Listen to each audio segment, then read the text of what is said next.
హరిహర వీరమల్లు ఇప్పుడు కాదు మరి ఎప్పుడు? పవర్ స్టార్ పవన్ కళ్యాణ్ అభిమానులు ఎన్నో ఏళ్లుగా ఎదురు చూస్తున్న సినిమా హరిహర వీరమల్లు. ఈ సినిమాను అనౌన్స్ చేసి 5 ఏళ్లు కావస్తుంది.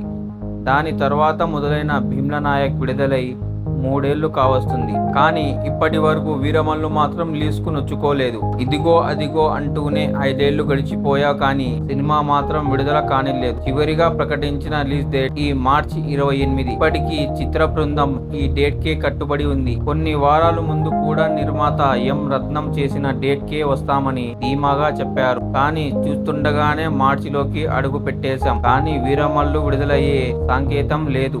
మరోవైపు మార్చి 28 పవన్ సినిమా రాదన్న ధీమాతో అదే డేట్ కు రిలీజ్ ఫిక్స్ చేసుకున్న రాబిన్ హుడ్ మ్యూట్ మేకర్స్ చిత్రం ప్రమోషన్ లో దూసుకెళ్తున్నాయి. మార్చి 28న హరిహర వీరమల్లు వస్తుందేమో అని కొన్ని రోజుల ముందు వరకు కాస్త నమ్మకం ఉన్న వాళ్ళు కూడా ఈ నెలకి అడుగు పెట్టగానే ఆశలు వదిలేస్తున్నారు. పాన్ ఇండియా స్థాయిలో రిలీజ్ కావాల్సిన సినిమాకు ఇంకా షూటింగ్ పెండింగ్ పెట్టుకొని ఇదే నెలలో రిలీజ్ చేస్తారని అనుకోవడం భ్రమే అవుతుంది. సినిమా వాయిదా పడుతుందనే విషయంలో అందరికీ ఒక క్లారిటీ వచ్చేసినట్లే. అయితే ఇప్పుడు మిస్ అయితే మళ్ళీ ఎప్పుడు ఈ చిత్రం విడుదల చేస్తున్నారని ప్రశ్న.